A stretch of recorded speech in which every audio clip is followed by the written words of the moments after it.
to the beginning. It's interesting looking at the abstract I submitted that Ibrahim shared. It did evolve a little as I was thinking about what I wanted to say. But the theme remains the same, learning from Saeed Nursi, an Islamic approach to a pandemic. And what I want to start by drawing our attention to is a characteristic of great thinkers, is they can talk to different seasons. And what often happens is when you are engaging with a complex thinker, which is multifaceted and has many layers, you find that what they have to say to one season seems to be the primary theme. But then as the world changes and the situations change, you find that actually there are new challenges the world faces, and you revisit the corpus again, and you find yourself saying, no, this is now a primary theme.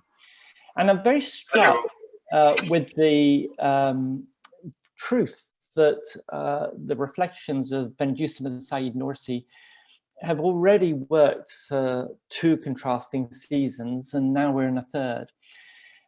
Certainly, I arrived at Hartford Seminary in June of 2001, and then of course September 11 happened, and there I was running a seminary with Ibrahim Abarabi and Jane Smith and Ingrid Mattson, and about a third of the student population being Muslims.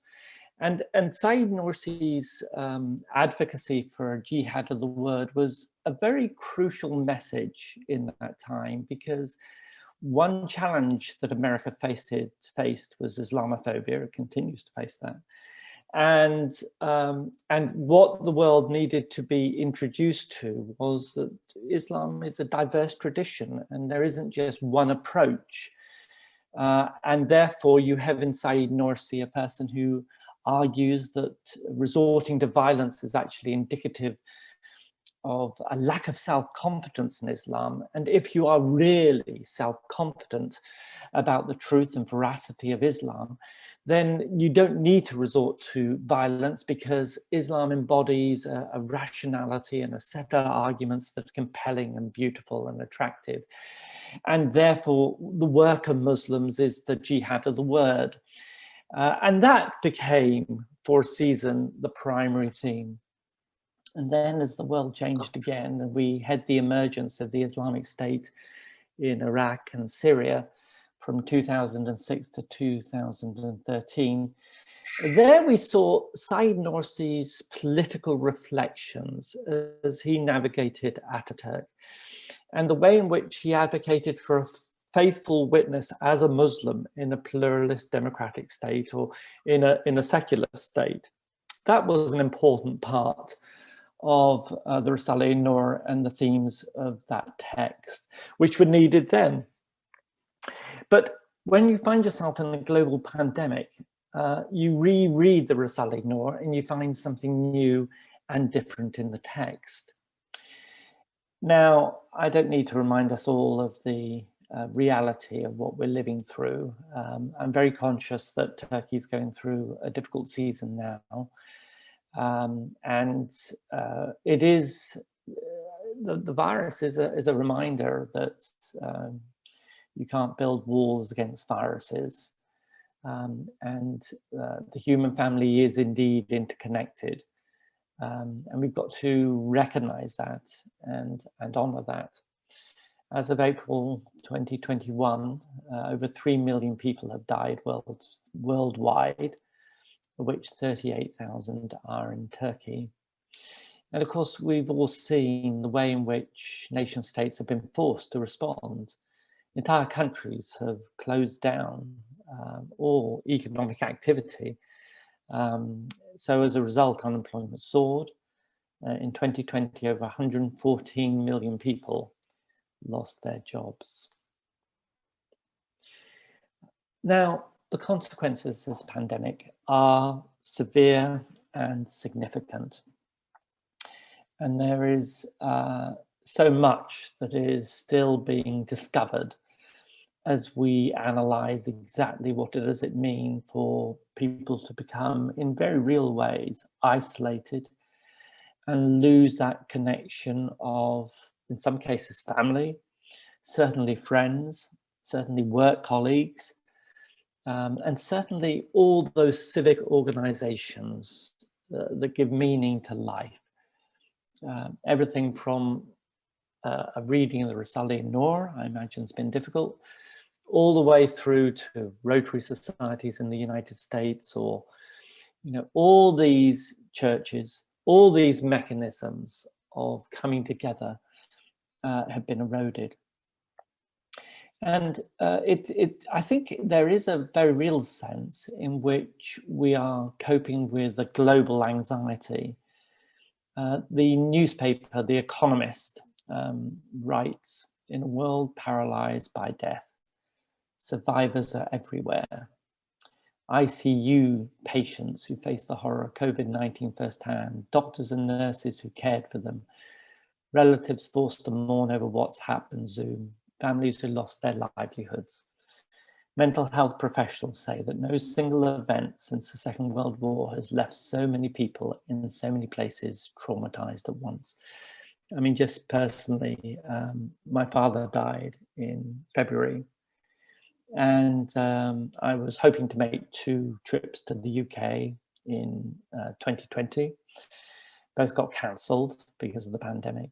And so goodbye was, you know, a nurse holding a shaky iPhone as I stared at my father, who by then was medicated such that he wasn't able to respond. And it is, that experience is universal. I mean, or not quite universal, but widespread, very, very widespread. Lots of people have had to navigate departure and goodbyes in deeply unnatural ways. You know, presence and touch are the normal ways we say goodbye to each other, not a nurse holding an iPhone where you try and express how you feel and watch the passing of, in my case, my father. He was 93 years old. He had a good and long life, and there's much I'm grateful for. But that departure is different, and it is a symptom of what's happened. And I think The Economist is right to say that we're looking potentially at a global trauma. The world is just less safe. Handshakes are forbidden. And of course, when you think about almost every other episode of difficulty or challenge, you know, an earthquake might devastate a region, or conflict. You know, actually support mechanisms are made up of people coming together. That's the crucial ingredient. Close proximity with friends is normally the way to cope with stress. But in this pandemic, this was forbidden.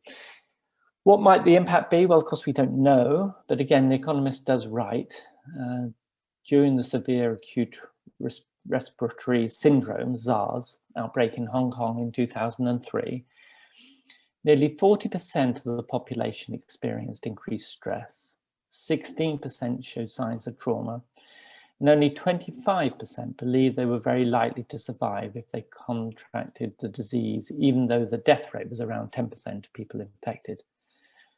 A review of studies involving patients treated for SARS found that a third went on to develop symptoms of post-traumatic stress disorder, a condition that can result in vivid flashbacks and difficulty sleeping. But past epidemics are imperfect proxies for COVID-19.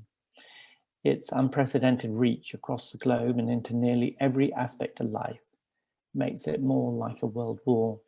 The article goes on to argue that actually, in terms of world war trauma for societies, the repercussions are much deeper and more widespread, and takes often very ugly forms, such as domestic abuse, spouses being hit by spouses, and significant mental health issues, potentially an increase in suicides. So we are in a you know, one of our responsibilities, I think, as people of faith who believe in God, is to really think through, okay, what can and should be said about the world, not simply the world we're in, but the world we are also facing in the future. I think the second consequence, of this pandemic has been actually potentially a blessing, but you've got to be careful saying this. I'm going to call it the collapse of the middle class complacency. You know, hubris, pride, is a deep-seated human sin. And this is something you definitely learn from Risale-i Nur. The conviction that we can cope without God, and we don't really need anything, and everything's going to be okay. Those habits and practices that emerge are actually, of course, false, but also deeply damaging. And I do think one thing that's happened in this pandemic is that that illusion that some people of a certain wealth and status in society can sort of insulate themselves from all the problems of living. You can easily find a safe neighborhood to live in. You have the resources in terms of savings for a long life.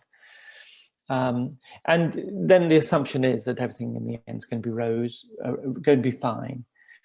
And this, I think, pandemic sort of shatters that illusion that we can live lives self-sufficient, not needing anybody else, insulated from the problems of the world.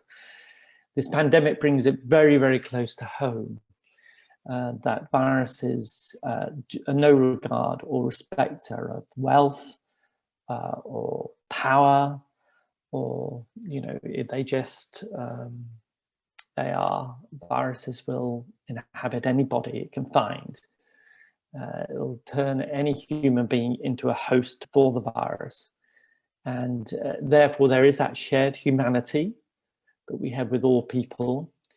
And, you know, the virus is no respecter of authority or power or wealth, which is what we like to imagine, those of us who find ourselves middle class, like to imagine is the case. And then, of course, the economic consequences of this will continue to ripple for many years to come. Globally, it's clear that the 2/3 developing world are having a particularly hard time, especially as vaccine resources are getting to them more slowly. But we all know people whose lives were overturned. While the middle class complacency was shattered, it's also true that certainly in the United States, minorities, especially African-American minorities and Latinx, Latino and Hispanic persons, were especially disadvantaged by this pandemic.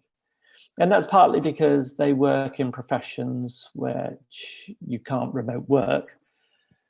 So you have to go into a place of work to do the work that you're assigned.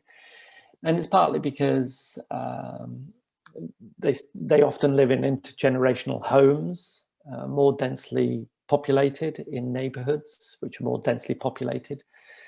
And, you know, in all sorts of cities in America where the population, for example, in Newark, is 13%, 37% of the victims were African-American of COVID. So there is a socioeconomic impact here, which is related to underlying racism in the United States. But unemployment became part of living and life. Remote working became a norm, with some advantages for some people, you know, closer proximity to children and spouses, but also drawbacks. For others, it was loneliness and literally sitting on the edge of your bed, trying to do your job was very, very difficult. Now, let's come to the heart of this paper. I want to argue in this talk that Bediüzzaman Said Nursi provides a robust, realistic theology. RRT. It's robust because it provides a total set of practices that provide a frame for coping. And it's realistic because it does not deny the reality of the pandemic or the havoc it is causing, but invites us to see it through a different frame. Now, as I was thinking about this talk, I was struck what a markedly different approach theologically you find in the Risale-i Nur compared to many Christian theologians. In fact, I sort of suggested that what you find in a great deal of Christian theology is the opposite almost. It's a partial, sentimental theology. It's partial in the sense it only looks at part of the human experience. And it does so in such a way that it ignores the ugliness of living and life. It ignores sickness, it ignores death. And when it handles these things, it does so with either platitudes or with no rigorous engagement. And it's sentimental because it's optimistic in almost a facile way, in a way that it just sort of says everything's sunny, everything's great, everything's wonderful, you know.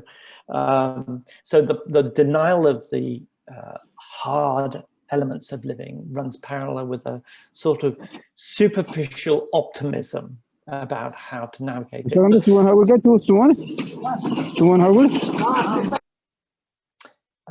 So the best example of this is prosperity theology, which is a significant global movement which continues to have a significant impact in the world today.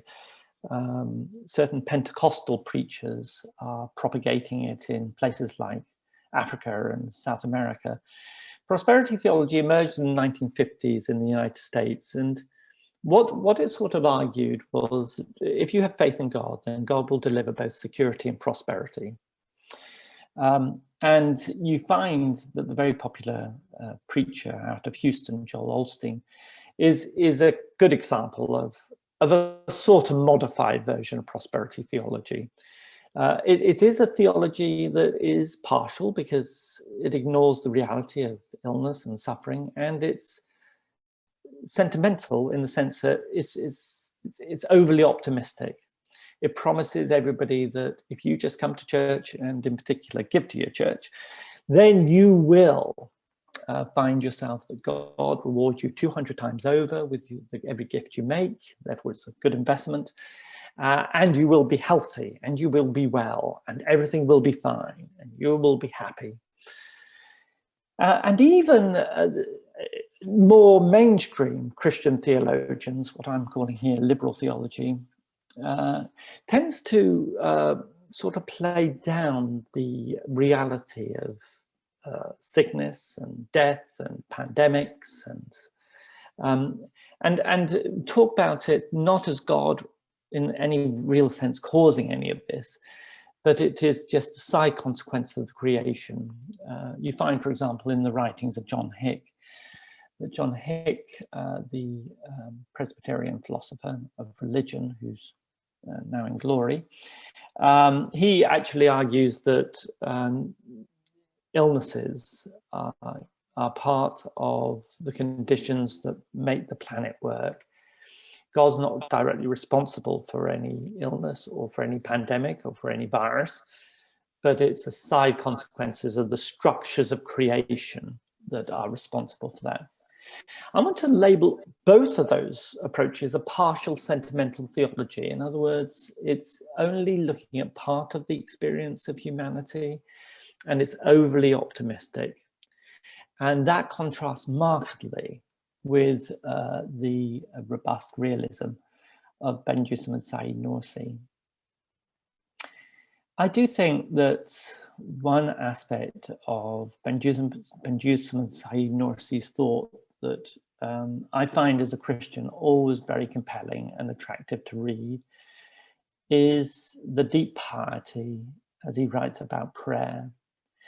Now, one great strength of Islam is that many of its practices can be done on your own. And if you're in a pandemic where isolation is a condition of survival, then this great strength comes very much to the fore. The status of the mosque in Christianity is less obligatory than the church gathering is in Christianity. So when Christians have been unable to go to church, that's been sort of traumatizing for Christians because it's their primary vehicle of religious expression. But Islam's never had that conviction that the mosque carries that status. In fact, in Islam, the bulk of the practices can be done by yourself, between you and your creator. Sure, it's lovely to pray with your family. Sure, it's lovely to pray in the mosque, but none of that's required. A person can do it by themselves perfectly properly and with equal validity, or at least that's my understanding. And there is so much power in the way in which the discipline of the 5 daily prayers create a sort of frame for constant reflection on life in terms of its opportunities and death in terms of its ultimate framing. I'm sure you're all familiar with those extended passages in the Risale-i Nur about the nature of prayer, and Colin Turner's summary is helpful.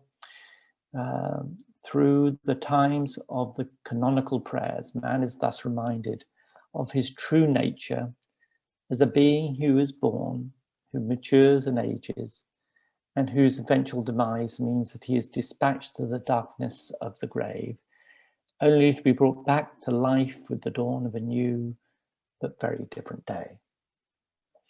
And that whole experience of the morning prayer, reminding yourself of youth and things to do, and the concluding prayers, inviting us to reflect on what's happened, and as if you've aged, as if you're at the end of your life, that sort of experience in a pandemic creates a depth of reflection that is truly essential for you understanding the day you're living in and understanding the season the world's living in. You know, there are other features to his account of prayer which I just want to lift up. In the 11th word, I love the 11th word because it has that extended parable story about the bounties and how different people respond as they experience those things. And then you have Benjusim and Saeed Nursi's critique of it set out, where, you know, he explains every single symbol, what is meant and represented by each part of the narrative. And you come away from that sort of very aware that what he wants to convey is that the discipline of prayer is an act of appropriate appreciation for the bounties that are set forth in the world. And prayer and worship helps us recognize our deep dependence on God. I quote from the 11th word, they responded saying, God is most great. Before the manifestation of divine beauty, glory, perfection, and majesty in the mirrors of being, ever changing on the face of the universe. They bowed reverently in their impotence and prostrated in humility with love and wonder. Then announcing their poverty and need, they responded with supplication and beseeching to the professor of the absolute riches, displaying the abundance of his wealth and breadth of his mercy, and declared, from you alone do we seek help. You know, the paradox of faith that confuses secular friends and atheists and agnostics is, why are religious people constantly grateful to God, even when things are going so wrong? So it's a characteristic of a religious person that when they're, for example, in a car accident, say, and they might end in hospital with broken legs, they still find themselves saying to others, yeah, my legs are broken, but I'm grateful that I'm still here.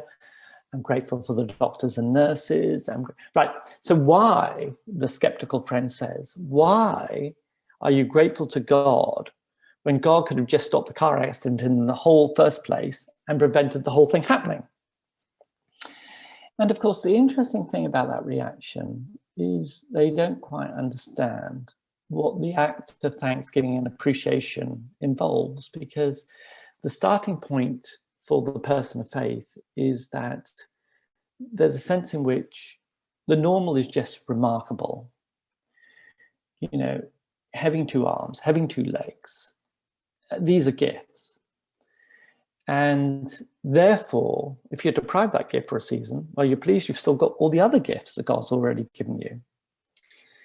And of course, it leads psychologically to an ethic of gratitude constantly, even when bad things happen. Now, whether or not it makes sense to the atheist or not, in one sense, irrelevant. What is true is it's much better to be a person of gratitude in hospital, recovering from the car accident, than somebody angry or depressed in hospital. In fact, the very act of being a grateful person means, there's lots of studies that have shown, that very act leads to increased likelihood of healing. In other words, the head helps the body heal.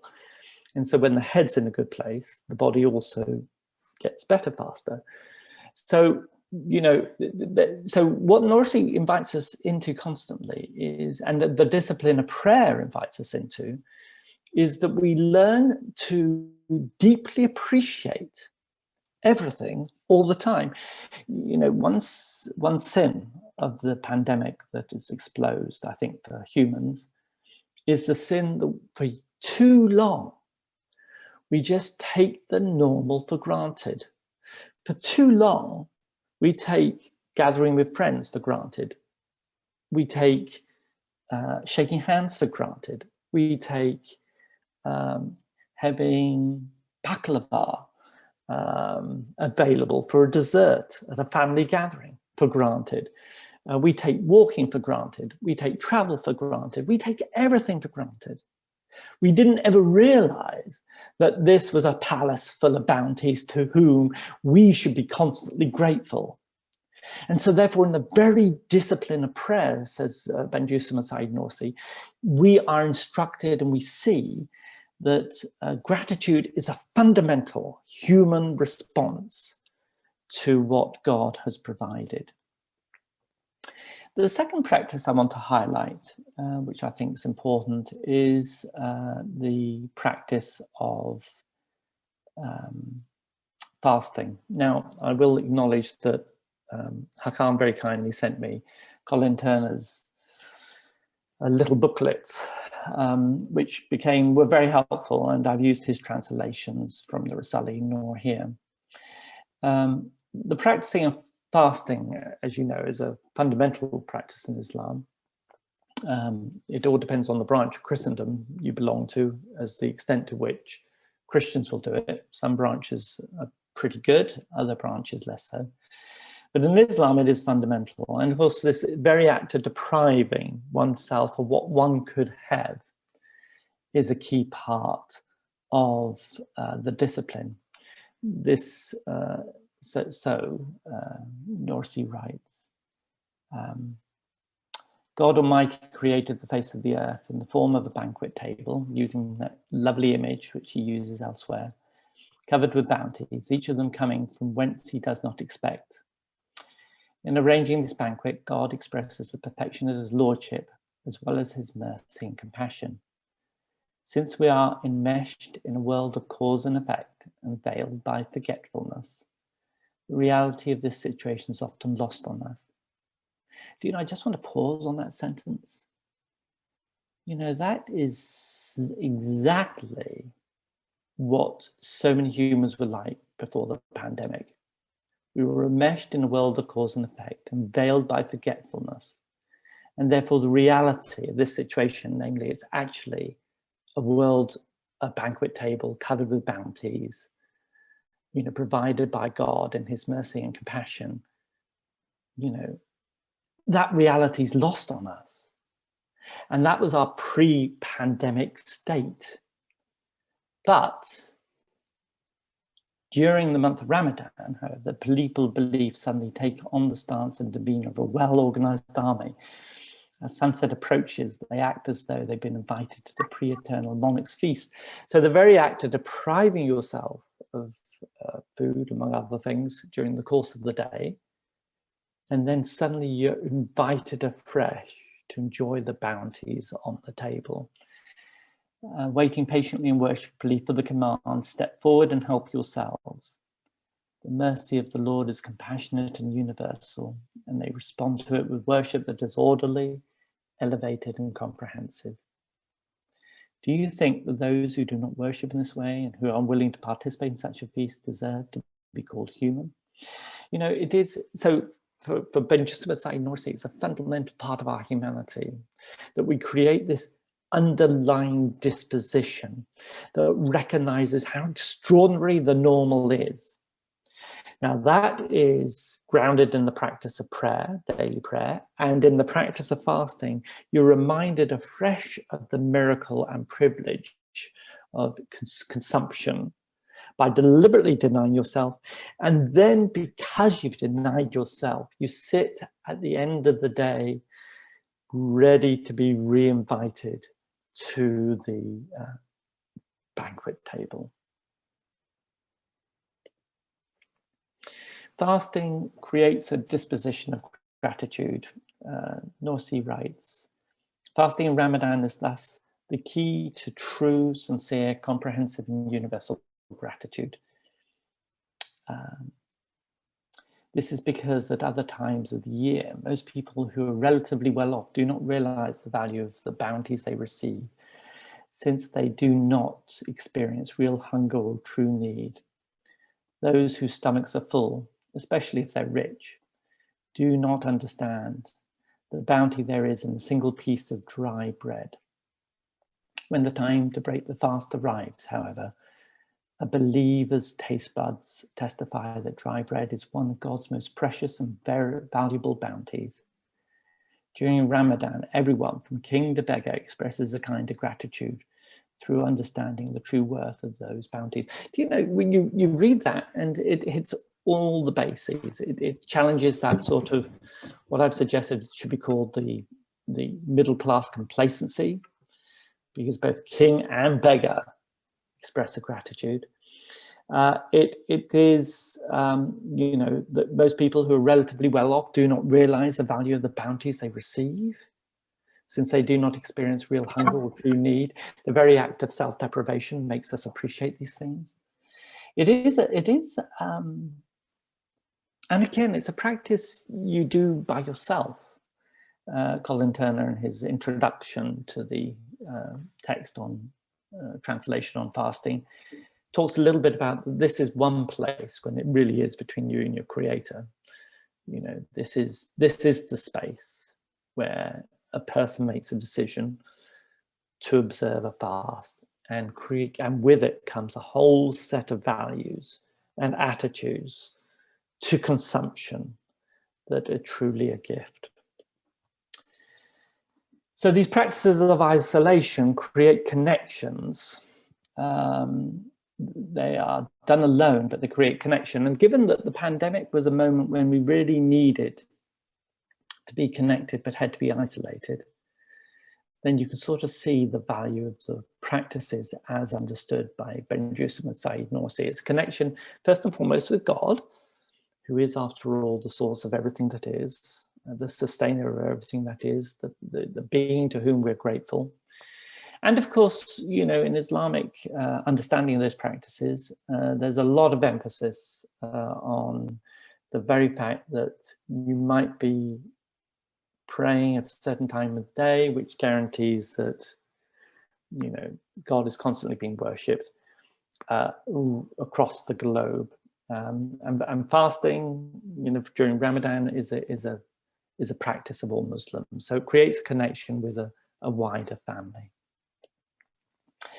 Now that's the practices part, the robustness of the frame of his theological response. I'm keeping an eye on time here. Now let me turn to the realism.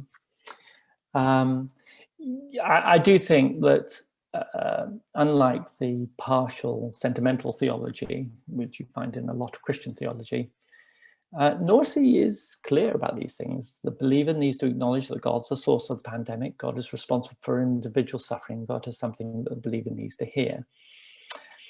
You know, and what I like about this, I mean, although it's hard to read sometimes, but what I appreciate is that here is a clear recognition of the reality that God is in control and what's happening to the world is, in a very real sense, divinely intended, which, you know, there are lots of debates in both our traditions about how we relate God's sovereignty with human agency, and exactly how those things mesh together. I quote here, now I'm drawing, these quotes are coming from Colin Turner's translation of the text on illnesses.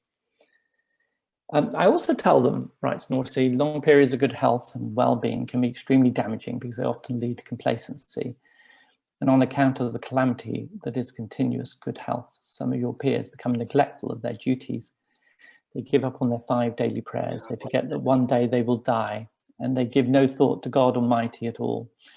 The superficial pleasure obtained from a few moments of worldly engagement blights their eternal lives, in some cases destroying them completely.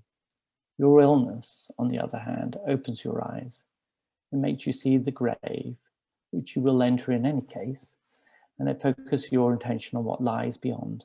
And in so doing, it makes you act and behave accordingly. For you, therefore, illness is actually good health. For some of your peers, however, good health is actually a sickness. I do think this pandemic has taught us all the privilege of living, the privilege of life, the sense of gratitude we should have for living and life, and the very anxiety. So what I like about all this is a real invitation to turn our anxiety into a gift and learn from it. You know, Benjusim and Sayyid Nursi doesn't want us to just stop with you're anxious and that's unpleasant. What he constantly wants to do is say, okay, I hear you're anxious. I understand you find it unpleasant. However, now listen to it, learn from it. And don't you find it interesting how when you are sick or worried about getting sick or somebody you know sick, you pray so much more fervently than you ever did when you were well. And I think that's true. I think that is true. I think that is actually the case. I think that is right. So there's a sort of realism here that is a challenge to live and believe, but it is a reminder that every single day you have that you're well, thank God 1,000 times over. And when you're unwell, remind yourself afresh that you really should have been more grateful for the seasons when you were well. This is so right and so true. The other interesting side to Benjusim and Sayyid Nursi is he does want life lived aware of the reality of our mortality. And he writes explicitly, death is not as terrifying as it appears superficially. Through the light of the all-wise Quran, we have proven in many places in the Risale-i Nur that for believers, death is a release from the burdens of life. Yes, we have shown that without a doubt, for believers, death means being relieved from the duties of worship which characterize the training ground that is this world with all its trials and tribulations. Death is a means whereby believers are reunited with their friends and relations, 99% of whom have already departed for the next world. For them, death is the way back to their true homeland, the abode of everlasting happiness. Death is an invitation to the gardens of paradise, a means of release from the prison of this world. I think Benjusim and Sayyid Nursi on this point is exactly right.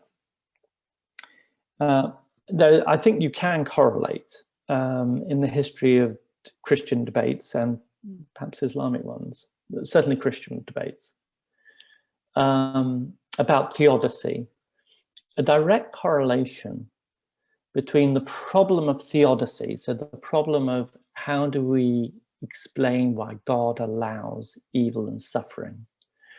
The problem of theodicy gets harder for Christian cultures as belief in life after death dissipates.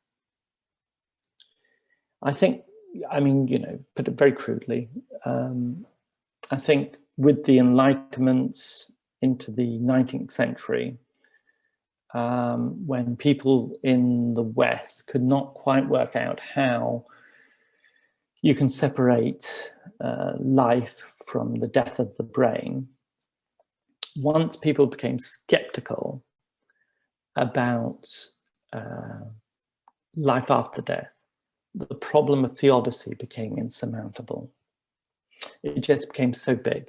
And actually, I'm sort of the view that if a person of faith does not believe in life after death, I think the problem of theodicy is insurmountable. And I think life after death is an essential condition for making sense of why God allows evil and suffering in this world. You've got to place living in life in a broader context. You've got to place it in the context of eternity. And if you don't do that, then it's just really, really difficult to understand why God allows it. And Benjusa Nursi is just uncomplicatedly clear on this point. You know, you've got to be a person. I mean, there's a reason why, you know, resurrection was a primary theme of his work. The centrality of resurrection, chronologically in his writing, comes right at the beginning, because he could sense, he was in a culture where confidence that this was part of a bigger picture, that life was part of a longer story, that living needs to be placed in the context of eternity, was dissipating. And so that's where he begins. And therefore, he's utterly consistent. You know, he just says, take that reality with you, even when you're sick, and live with it. This is what I mean by his realistic theology. And the net result is he invites us all to look at illness in a different way. I quote, "To those who are ill and unhappy because of their illness, I say, have patience and try not to be anxious. Your illness is in reality not a misfortune for you. In fact, it's not an illness at all as such. It's a kind of remedy. The life is like capital. It goes quickly, and if it yields no fruits, it is a total waste. And if life passes in ease and in its heedlessness, it passes even more quickly. Now, illness makes that capital of yours yield huge profits. Furthermore, it does not allow your life to speed by. Rather, it restrains and prolongs it, allowing it to depart only after it has yielded fruit. One indication that your life is lengthened by illness is the proverb, the duration of calamity is long. The duration of happiness is extremely short." I found this passage really interesting because we're very conscious of that. As you age, the perception of time certainly speeds up. So when you're 5, waiting to become 6, it feels like aeons of days have to pass. And in my case, when you're 58, becoming 59, it feels like just that, you know. So why that difference in the perception of time? Well, you know, I suspect one factor is when you're moving from 5 to 6, you're living a fifth of your life. And when you're moving from 58 to 59, you're living 1/58th of your life. And therefore there is a sort of, you've been here before, and therefore things you anticipate and live through experiences faster. But what I think Saeed Nursi draws our attention to is where we are and what we're coping with actually is a huge factor in how we perceive time. And he invites us to sort of see that the obligation of illness, the obligation of a pandemic, the obligation of deep anxiety because we might get ill or somebody we know is ill, the obligation of this is that time does slow down. And I think that has been true of this pandemic. I think this pandemic, you know, in the United States started in effect. We had the first case on the campus of Virginia Theological Seminary in March 2020. And it's been a long year. It's been a long year. And it is precisely because it's a year of much more introspection, self-analysis, where you really do think through, okay, what does this all imply for the world in which we live? Now, I am coming to the end of my talk, but I just wanted, there were two aspects of Benjusim Said's reflections that I didn't really have time to get to. I'm going to touch on one, which is his attitude to science. The other one, though, I'll just drop in. I'm very aware, and I'm not quite on top of the Nursian theme about the way in which all creation worships, all creation participates in prayer, everything.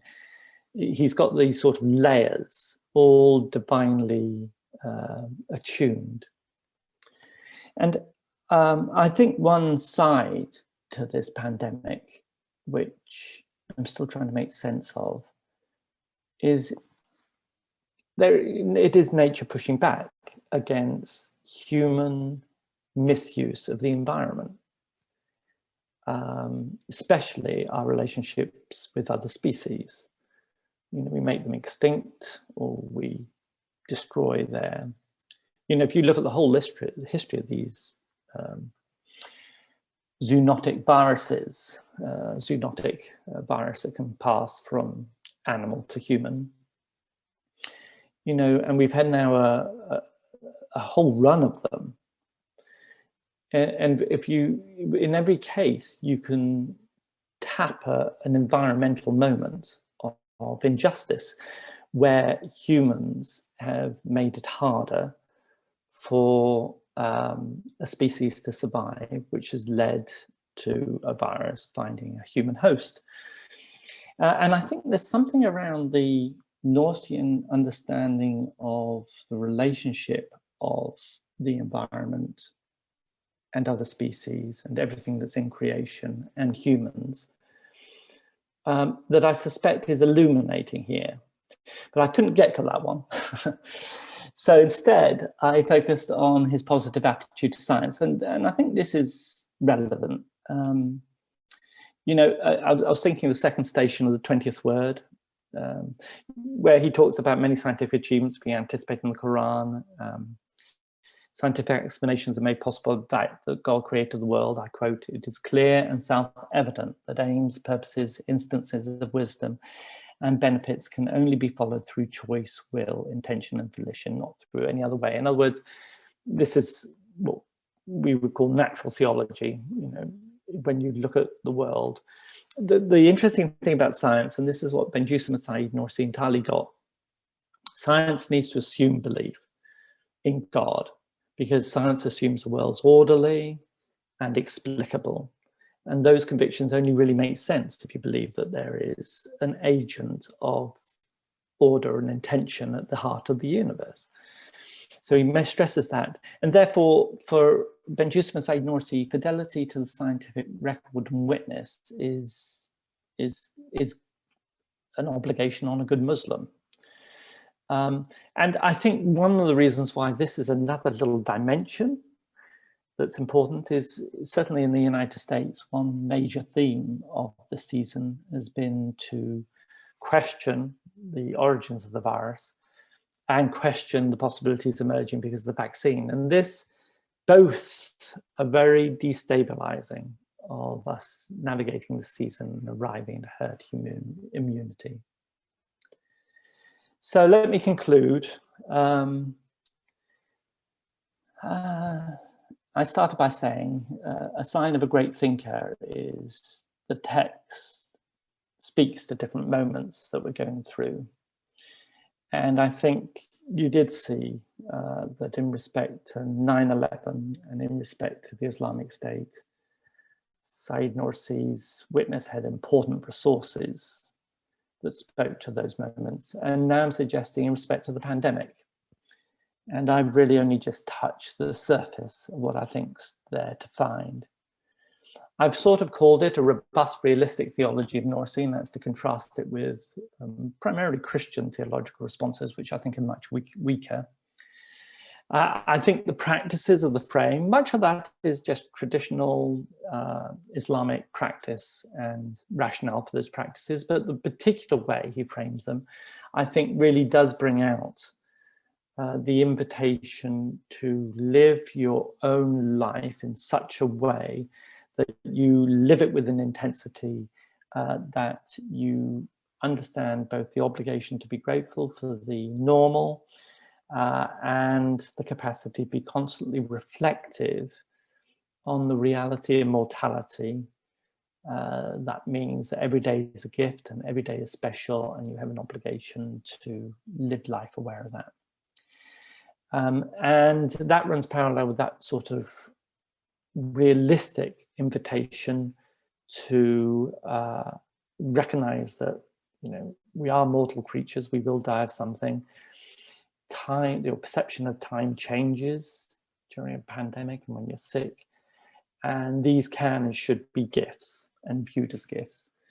This, all coupled with his commitment to science, I think does mean that we are in the presence of a response that is a profound and important voice that we need to listen to as we come out of this pandemic. Thank you very much for listening. Thank you very much, Ian, for this very interesting and mind-blowing presentation. Although we are a little bit run off the time, but I couldn't, you know, intervene because coming from the overseas with such good presentation in Ramadan, it was a blessing for me personally. I hope for also reader. It is the beauty of Ramadan. Some of our you know, participants, they had to, it was iftar time for them. They have to break their fast, and they sent their best wishes and du'as and prayers for you and for your talk. And now I just want to give floor for questions, comments, and there are already 2 questions, but let's say ladies first. Mashid, could you ask your question personally, or it is in the chat box? Hi, Ian. Nice to see you. It's not really a question, but you mentioned something about, it's a comment really, something about the our Nursi and prayers. And it was interesting this morning, we had a Nursi Dars, Nursi circle, and it was amazing what we learned today, that when we are not doing our obligatory prayer, in fact, we are actually blocking the prayer of every single thing that's in creation as well. So every atom, everything, quark and beyond. So from, you know, the greatest thing in the universe to the smallest possible thing to the universe, everything is an act of worship. But when we are not worshiping, we're in a sense barring them as well. So it's somehow linked with the idea of the angels bowing down to Adam. So Adam being the highest in the creation. So when we do not do our worship, we are kind of disturbing that kind of orchestra as the leads, if you like, if you think of the creation as an orchestra, as the main people in the orchestra, we're kind of disrupting that harmony. So that was the interesting bit to read in Nursi's work. Dina, thank you very much for that, and lovely to hear your voice. A couple of comments. I think there's, and I think Ibrahim Ozdemir has done some work in this area already. You know, this sort of theology that humanity has an obligation to work in harmony in respect to our prayer life with the rest of creation is actually a principle from which you could argue that humanity has an obligation to work in harmony with all creation. and allow species to flourish. And when we end up putting humans in close proximity to bats, taking them out of their natural habitat, and then watching, it does look like COVID-19 is a bat-based virus because the DNA is so similar. You know, you can sort of argue that the principle that our lack of participation in prayer thwarts the rest of creation to pray is as true to say that our lack of respect for the presence and existence of other species will create disruption and havoc in the creation. And I think that there is a very real sense in which, you know, I do think this pandemic's partly nature pushing back at human misuse of the environment. And I think if you take Ben Yusuf and Said Nursi's general theology of the relationship between the human and the creation, there is this primary theme that we are obligated to be responsible and constantly work alongside the rest of the creation. And that is what we don't simply disrupt when we don't pray, but we also disrupt when we misbehave by abusing our power as a species on this globe. Okay, the second question is from Hamidullah Marazi from India. Hamidullah, are you here? Could you ask your question in person or? Yes, Assalamu alaikum. Alaikum salam. Really, it was a very great lecture today, and mashallah, almost all important aspects of Nursian approach to sickness and other such aspects were discussed by on Markham. So just I wanted, because there has been a great deal of discussion on the subject that this virus of COVID-19 is genetically created. And some scholars from different parts of the world, they have been talking about that. So, and even about vaccine, they are saying there is some such type of conspiracy behind. I don't know what is the actual situation, but there is some talk like that, although it is not very much related to the lecture. But just I wanted to ask from Markham if it would be possible for Markham to just tell us something about that. So what could be then such a response from the Nursian point of view, if it is even genetically, I should create it virus and whatever, although it is not proved so far. And even people in our part of the world, they are reluctant to, go for vaccination, and they say there is some conspiracy behind. So what can be the Nursian approach in such circumstances based on this lecture, very beautiful lecture and marvelous lecture. Thank you very much. Thank you, Hamidullah. Yes, sir. Thank you very much for that question. So I need to just slow down for myself just for a second. So there are a couple of thoughts I think I heard there. One was perceptions of the sickness, and another was attitudes to the vaccine, which might have been created. Am I hearing that right? Is that the primary themes of your question? Yeah, basically I wanted to say that there are some people who are saying that this whole process of COVID-19, it is a human creation, and there's some genetically, genetical aspect in that. It has been created in laboratory or somewhere, and then it has been separated to this part and that part, and they just see some conspiracy behind this. So I was just talking in that, because in our part of the world, much discussion is being done on the subject. So I just wanted to have your reaction, and then how we can respond even such type of situations if it is like that, Okay, no, thank you very much for that. So in one sense, so a couple of comments. One interesting thing about living in the internet age is every single person is a producer of news as well as a consumer of news. And of course, one problem we now have, and I think faith communities do need to really think seriously about this, is of all the possible hypotheses out there, which ones are true and which ones are false, and how do you decide? And I think this is really very, very complicated. There's a fabulous book called The Misinformation Age, written by two philosophers of science, just out here in the United States. And it's been a perennial problem. You know, we're not the first generation to face it, but I do think the internet exacerbates the problem. So the quest is for trustworthy sources of information. You know, how do we decide? And I do think the one role faith communities can play is they can sort of say, you know, this is trustworthy and this isn't. In America, you get a lot of Christian groups got very fixated with a hypothesis that in the deep state was a gentleman called Q, who was documenting the truth about a scandal amongst primarily the leadership of the Democrat Party involving pedophilia, and this became a very widely held belief. So what do you do with the different perceptions and different accounts that are being provided?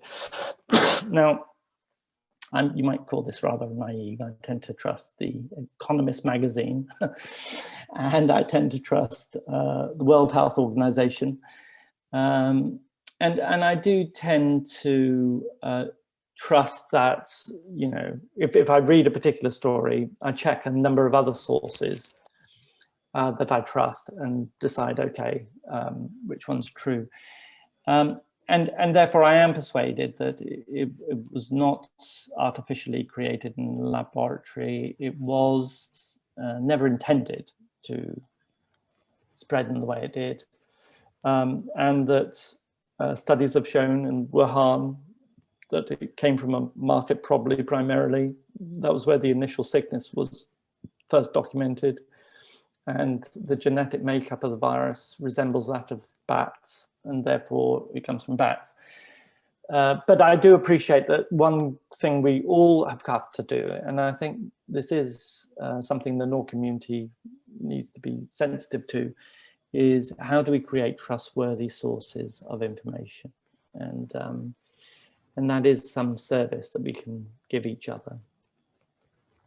Thank you very much. Now I want to give the floor to Said Ferit Al-Atas from Singapore. He raised his hand. I think, Professor, you have a question or comment? Yeah, thank you.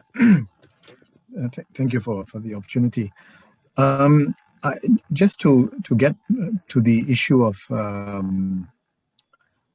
calamity, and also this also relates to our relation with the rest of creation. You know, Nursi speaks. He has a message for the sick in the flashes, and in the 25th flash, and the 25 remedies, and they are directed at the way he's writing. It's directed at individuals. But if we were to, you know, to think of instead of individuals, if we were to think of you know, the entire human society, when he says, for example, that your illness, so let's say the pandemic, is not a malady for you, but it's a sort of cure. And you know, I was thinking that rather than thinking of the pandemic as a calamity, if we were to look at things in a less anthropomorphic, in a less anthropocentric manner, in other words, from the point of view of the rest of creation, the rest of creation might say that you know, the pandemic is a deliverance, because while there was no pandemic, we had been involved in destroying the environment. And we, you know, last year, I think there were so many revelations about how, you know, things in nature, you know, return to a better state because of lockdowns. You know, people could see the Mount Everest from Delhi They could see the Himalayas from Delhi, after so many, after decades of not being able to see it because of smog and pollution. And there were so many other revelations like that, so many other realizations like that across the world. So I'm just wondering whether there has been this kind of discourse within, among Christians about looking at human beings as the calamity for the rest of creation. Yeah. Dino, I appreciate all of that. That was exactly right in my view. I think that I do think that. Well, to answer your question, yes, some Christians are talking about this as a judgment of God, and what is meant by that is not that God got mad one day and decided to send a plague upon the human race, but rather that there's a theme, and actually you do find this in Bediüzzaman Said Nursi as well. You remember when Bediüzzaman Said Nursi says, hell is often the result of decisions made as you live, and there's a sense in which you bring the consequences on yourself. So by analogy, this pandemic is a result of how humans have chosen to live. And in a very real sense, we brought this pandemic on ourselves. And yeah, for the rest of the creation, the air's been cleaner, there's been less vehicles on the road, the world's been safer for other species. All the environmental factors have actually come back in a very healthy way. So I do think it's chastening for humanity, and it's been liberating for many species and much of the environment. And as we think about all this, we do need to take that into account as we think about the way forward. I think one goal, one outcome of this must be a deeper respect for other species and a desire to live more effectively alongside them rather than over them. Thank you very much. In fact, I myself saw for the first time dolphins in Bosphorus in Istanbul after years. There is a lot of interest in environmental activities and in the environmental philosophy and ethics. And here a good question also from Nadine from Qatar or Dubai. Nadine, could you ask your question yourself, please?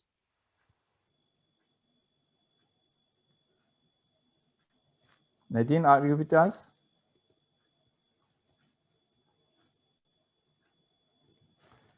Then maybe Necati Aydın, could you raise your hand when waiting for Nadine? She can ask later, maybe. Yeah, Ibrahim, you can read her question directly. I think. Her question is, she says, thank you, Dr. Markham, for your enlightening talk. How important do you believe are religious community gatherings such as Mass, Juma prayer, and Tarawih prayers to nurturing faith in our Creator as Muslims and Christians? If the pandemic has prevented people from gathering in religious spaces, will this mean that many will eventually move away from organized religion? Yeah, I think this is can I just say the quality of this conversation is very helpful, and the questions have all been excellent. And I think this is a very key issue. So 3 comments. Part of the argument of my talk was that one strength of the picture of faith that Bediüzzaman Said Nursi provides is a real emphasis on daily faithfulness and practices you can do by yourself. And that's a huge strength if you're in a pandemic where you can't gather. Having said all that, though, even though that's a strength, Bediüzzaman Said Nursi would never want to say that not gathering is good. Gathering is fundamental to the human soul and spirit, and connectivity and presence and proximity. These things all really matter. So I do think these practices are important to recover and continue. Now, one interesting phenomenon, certainly in Christianity, and I'll be interested to know whether this is true amongst Muslims as well, is the rise of the virtual. So what we're getting is 5 million people viewed the Archbishop of Canterbury at his Easter service on Sunday. That is normally, it would be 1,000 max. You know, congregations in the United States, not particularly big or prestigious ones, have had 20,000 viewers of their recorded service. Washington National Cathedral had 50,000. You know, it's done. This is growth in church attendance, like which we've never seen before. So, how do we make sense of the virtual experiences? I think the answer is they are less effective as a way of focusing on God and presence together in a holy space, but they're better than nothing. And I think the reason why we do need to collect this data is because in a society where you have secularists keep saying nobody's interested in religion anymore, it's all over. I mean, it's clear that there are lots of people still interested in religion, thank you very much, and church attendance has gone up in this pandemic when it was only available online. So that, you know, so that's an important piece of information. So what is virtual gathering? I mean, we're gathering now. Now, I agree with Professor Ozdemir that, and I actually said to Hakan, you know, I would quite like baklava, please, and some Turkish tea. And Paris has got that really nice ice cream shop that he normally takes me to when I'm in Istanbul, so I want that. And Hakan promised all these things incidentally, so I'm curious to see how he can pull it all off. But so this isn't... Yeah, this time I am sorry, there is no baklava. So I'll misled by Hakan. Okay, I think there is also Dr. Necati Aydin. Yes. Yes, thank you. Then Nasreen. Thank you very much, Dr. Markham. It was really a very humbling and sincere, you know, presentation and dialogue. And that's actually one of the points I want to add, and I want to then ask a question. When you mentioned the robustness in Nursi's, and I feel that one of the things related to this COVID-19 is that the essence of Nursian theology and understanding is rely on the true understanding of human nature. Nursi actually puts self, the understanding of the self, as the key to understand both the universe and God as well. And in his view, to understanding the self is to really give up arrogance and be humble. Meaning that to understand that you are absolutely impotent, that he called ajz mutlaq, and absolutely in poverty, and that he called absolute poverty, they call faqr mutlaq. Those are two key concepts in Nursian idea to unlock, to understand your nature. Then once you understand your nature, then you truly bow down, because you realize you can't do it without God. You realize that you are powerless. You realize that no one other than God can help. So I think that it seems like one of the very interesting outcome of this painful experiences that teaching us to really know who we are in terms of our vulnerable nature, and to realize that we do indeed need God, and despite all this technology, knowledge, and everything, we can't do it. And they are really, when they go to hospital and doctor says, sorry, I can't do anything that you thought that I can now find the solution for your problem, I can't. So I think that's one, and that's how it's really bring us to the prayer and make us to really sincerely join to the entire creation, in perfect humility. Now, my question is that, what do you think that we can do to have people to really reflect on this experience, to learn lessons. Because as you mentioned that the Nursi really look at those painful life experiences just an opportunity for learning lessons and being more mature and getting better as a human being. What do you think? What can be done in this regard? Thank you. I'm starting all my answers by saying thank you for that question, because what I liked about that question is you're right, the view of personhood in Benjusim Said Nursi speaks entirely to that theme that I tried to lift up, namely the shattering of the middle class complacency. And perhaps my answer would be to link those two things together. You know, I think that this is an apologetic moment, and by that I mean this is an opportunity for us to defend faith and defend our understanding of God and how God relates to the world, and invite all those human lives that are coming out of this pandemic continuing in a state of anxiety. And I do think that the ripples of the pandemic are going to be with us for a long time, to invite all those human lives to reflect on what they've learned and really think through the experience of powerlessness that they had to confront. They suddenly realized that the human hubris of imagining that we can control our own destiny and we can take care of ourselves and those we love, and we're going to be okay because we've got resources and because we've got healthcare or whatever it is. In the end, that's not true. And recognize that deeper truth about what it is to be human, what it is to live in relationship with the rest of the creation, and what it is, therefore, to acknowledge that all lives are dependent upon God, who's the source of who we are and what we can do. Thank you. Now, Nasrin from New York City has a question. Please, Nasrin, go ahead. Thank you. Thank you so much, Dr. Markham, for this really delightful lecture this morning. I still remember your hospitality when you invited us to the seminary.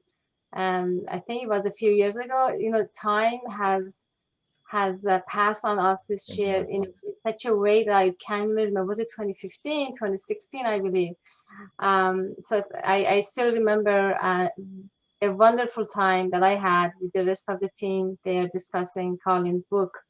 And I remember your hospitality. So it's very nice to see you again after a few years. So I was reflecting upon the realistic approach that you mentioned with Nursi's theology. And I think I touched on that in my book a little bit from other perspective through Bala and narrative version of the Quran, which I gave the book a copy to you as well that when I was there, being realistic in life. So I want to tie in a question on prayers. So while the pandemic, of course, has been a blessing for the rest of the creation and for us as human species, if we do actually reflect upon it in such a way that we can learn our lessons, at the same time, you know, people are losing their loved ones, you know, and, you know, I have had friends who lost their mom who was 93, 92, and they were devastated, but you know what, they knew that this death was going to happen sooner or later, so they're handling it better. I do know families who have lost a son who was only 40 years old. So dad and mom got the virus, and although they were much older, they survived. And yet the 40-year-old son, who was at the prime of his youth, very, very healthy, athletic, all that, didn't survive. And so the question has become, in a religious community that I deal with here, is that what is the impact of prayer? Not the daily worship, not the daily salat that we do, but prayers to relieve this pandemic. That religious communities, perhaps in Christianity as well, or I'm sure communities are asking God to relieve and to you know, lift this pandemic. And so combining that with the realistic approach that you very delicately showed in Nursi's approach, theological approach, I think it's important to bring about. And what I have found from my community here is that the expectation from God is a lot. And when those expectations are not met, people lose hope, as if prayer, okay, didn't do any good, so why do I pray anyway? I'm finding out as I'm working with my community here, I have a class that I teach with them, that it's the way that we have been raised in the Islamic tradition, that because Allah says, I will answer your prayers, then the expectation then is that, okay, every time there's a sickness and I do pray, I'm expecting God to relieve that sickness, especially during pandemic.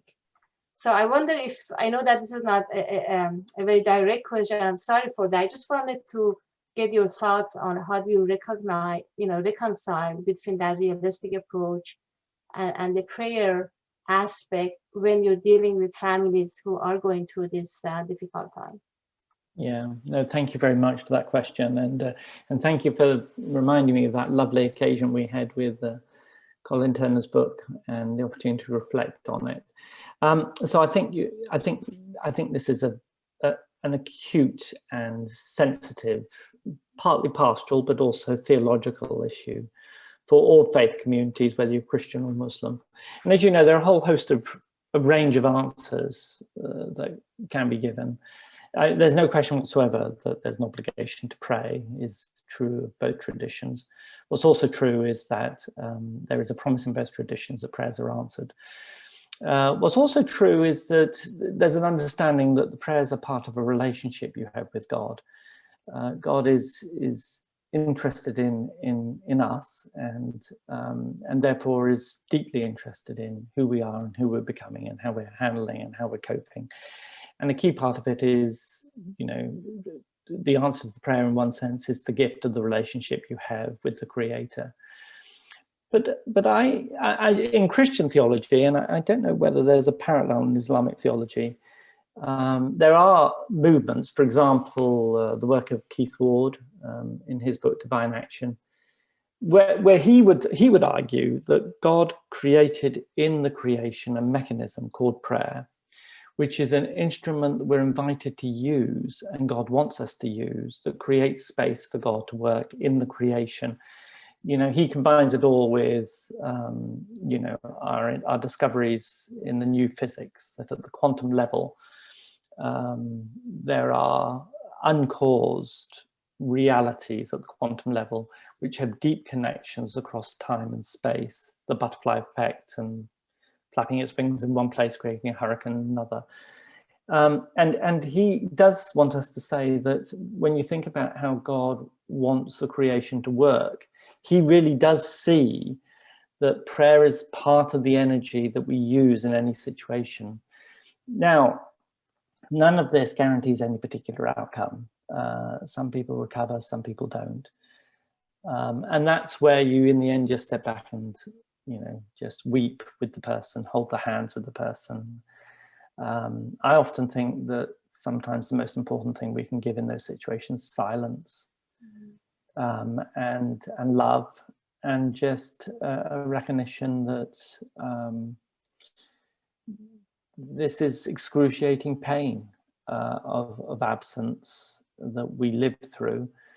And the only ultimate response to all that is trust. You've just got to say, okay, I'm at the limits of what I can know and understand, and I've just got to trust that the Creator is navigating this moment in ways that I can't make sense of. Thank you. This is a very good question. In fact, this question is asked to Said Nursi himself. Right. Somebody asked, in the Quran, Allah says, "Ud'uni astajib lakum." Ask me, pray me, I will answer you.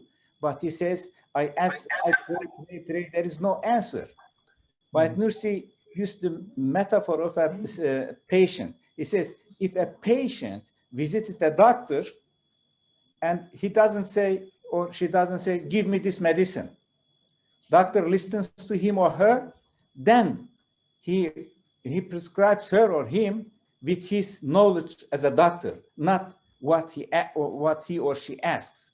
We ask God, we pray him as a servant of God, but God answers our prayers with his wisdom, with his knowledge. So there is a good answer in the Risale-i Nur collection.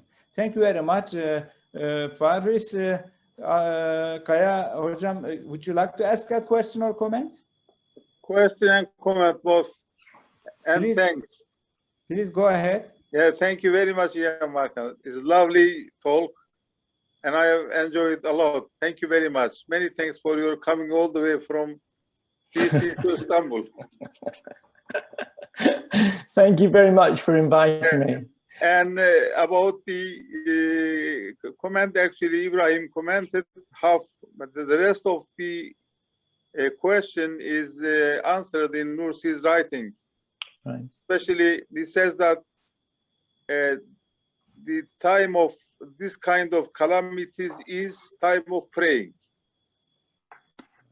So the praying is not that God should release these calamities, but it is time for us, for human, to take refuge in God, feel his weakness and poverty, and understand his position with God. And this is what in Islam. And he also gives a very nice example. For example, he says that father of Mary the Virgin said that, "Oh Allah, give me, oh God, give me a son. I will, donate him to the service of church." And Allah gave him a daughter. Can he say that God did not answer my question, my prayer? He should say that God responded my prayer much more better than what I asked. Yes, that's right.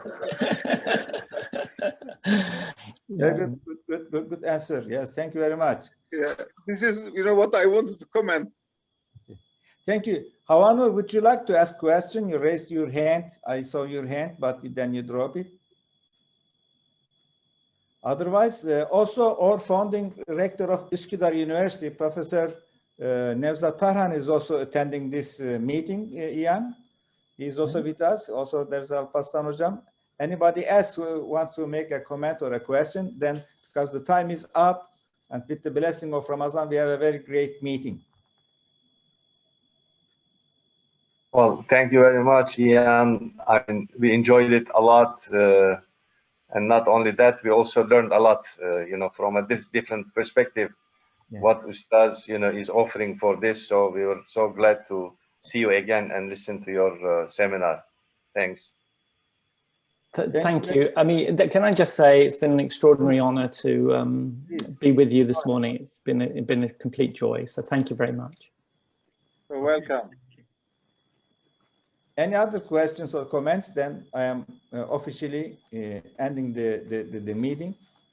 I don't know if it is possible, Ian. Can you? I think you can do that. Write the book from different perspectives, from Christian and Muslim perspective, regarding this sort of calamities. I can do that. That's good. That will help a lot, for all of us to know our duties. Yeah. And I believe that we can get it translated into Turkish. Yeah. Okay, thank you. It could be an edited book also. We could contribute. Oh, Yes, that's also possible. Great. So it is a blessing for us. I think it is time also to remember our great friend, the late friend, Professor Ibrahim Abu Rabi. Yeah. He was, a great friend. He passed away very in Ramadan. We also recite the Quran a lot, and we are, sharing his, and we are remembering all our friends. We also, I didn't know your father passed away. I also, we wish for him we say rest in peace for him. And it's a good time to remember them. And as you say, the resurrection is is the big news for us. It is the big news. You know, this is not only this world.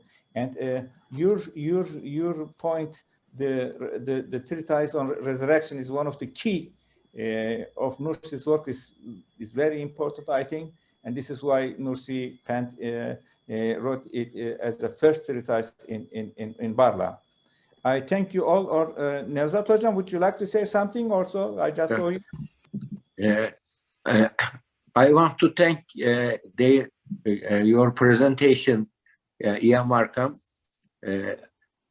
I know 5 years ago in Istanbul in meeting, during meeting, I admire you. Thank you very much for your good presentation. Do you know, I've just put in the chat, but I just want to, so many of you I know, and I'm missing you, and God willing, I hope that soon I will be taking up Faris on baklava and his invitation had baklava and ice cream in Istanbul again. But thank you very much. Thank you very much. Thank you very much. We are looking forward for that. Hakan, would you like to take a family picture? Yeah, we can. Then everybody can turn on his or her camera. Then we will have a family picture. Yeah. Thank you, everyone. 1, 2, 3. I got it. And inshallah, we will offer baklava and tea to the Markham maybe next time. Unfortunately, we don't want to offer e-baklava and maybe e-tea, electronic tea or electronic baklava, but we are fasting today, so maybe next time. So please forgive us at this time, the Markham. Hakan, you have to promise us that you also invite all of us to Istanbul for baklava and tea, not just him. Yes, after pandemic, we all have the list, to-do list. So I think Istanbul or Turkey, visiting Turkey should be at the first. So you are all most welcome to see beautiful Istanbul and also have baklava and tea together. Sister Nasrin, no, Hakan is in Şanlıurfa. It is birthplace of the Prophet Ibrahim. But our founding rector, Nevzat Tarhan, is here, the founding rector of Üsküdar University. When you are in Istanbul, you are welcome. You have a university here, you have a home here. You have an office here. Thank you. I'm looking forward to it. Thank you so much. I love Istanbul, and inshallah I'll visit soon. But in terms of baklava and tea, we can say Gaziantep, Şanlıurfa are the best. It's up to you. Yes. It is up to you. Thank you very much. Thank you. Thank you all.